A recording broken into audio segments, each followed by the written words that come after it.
aqoon isweydaarsigan oo ay si wada jira u soo qabanqaabiyeen hay-adaha Foundation for Somalia iyo hay-adda isku xirka Afrika ee fadhigoodu yahay magaalada Warsaw ee wadanka Poland ayaa waxaa lagu baranayay isdhexgalka iyo weliba dhaqamada kala duwan ee bulshooyinka adduunka waxaana ka soo qayb galay dhalinyaro Soomaaliyeed oo ka kala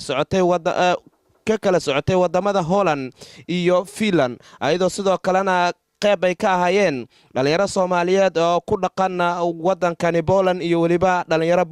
Poland ah sidoo kale waxa ka soo qayb galay aqoon isweydaarsigan dhalinyaro ka socotay wadanka Kenya iyo waliba dhalinyaro kale oo ka socotay wadanka Ciraaq waxaana dhamaantood ay si aad ah ugu farxeen in ay ka qayb galaan aqoon isweydaarsi noocan oo kale ah oo lagu qabanayo wadanka Poland kaasoo lagu baranayo isdhexgalka bulshooyinka kala duwan ee adduunka Abdulqaadir Faarax Gabayre oo ah gudoomiyaha hay-adda Foundation for Somalia ee fadhigeedu yahay magaalada Warsaw isla markaasna kamid ah dadka soo qabanqaabiyay aqoon isweydaarsigan ayaa waxa uu telefishinka qaranka u sheegay ujeedooyinka ay mar walba kala yihiin in ay barnaamij noocan ku qabtaan wadanka uu sheegay in barnaamijkan uu faa'iido weyn u yahay dhalinyarada Soomaaliyeed isla markaasna markasta ay halkaan ku bartaan in ay ka faa'iideystaan ayna wax weyn ka bartaan dhaqamada kala duwan ee bulshooyinka adduunka midiin rag odayaasha halka fadhiya aad baad maasantihiin waana qadarinaynaa ziyaarada sharafta leh aqbalaad aad aqbasheen inkastoo kooxdii aanu ka sugeynay Ingiriiska aysan imanin sababa awgeed waan iidan waan qadarinaynaa guud ahaan aad baad maasantihiin hay-adan oo maanta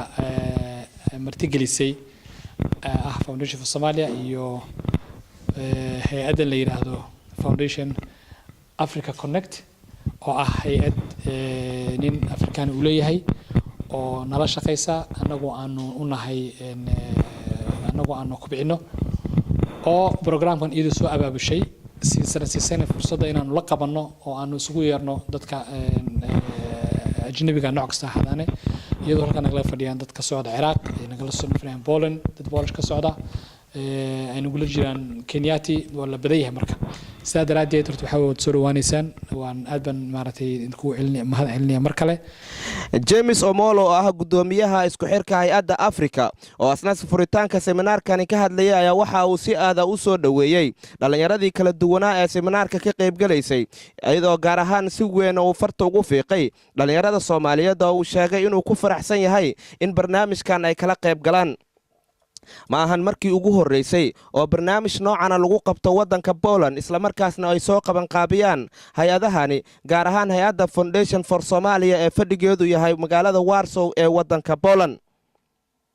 dadkii seminaarkan ka qayb galay oo Soomaalida ahaa ayaa waxa ay si aad ah uga hadleen dareenkooda ku aadan ka qaybgalka seminaarkan waxaana ay sheegeen inay si aad ah ugu faraxsan yihiin isla markaasna ay halkan ka qaadanayaan casharo ay markaasi kula laaban doonaan dadkooda Soomaaliyeed si weyn ay ugu faa'iideen doonaan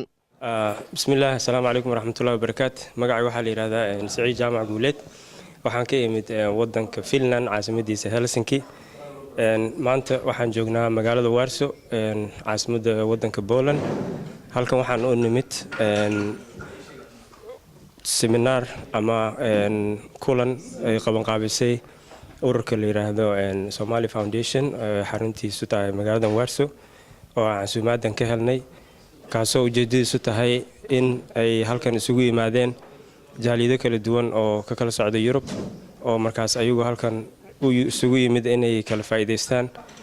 السلام عليكم magacaygu waa Ridwaan Maxamed Xasan antii ay gudoomiye ku-xigeenka Somali Aid Group halkan oo Poland Warsaw aan lagu casuumay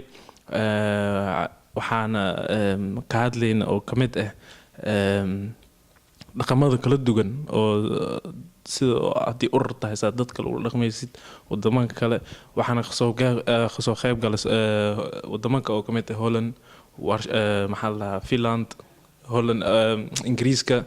marka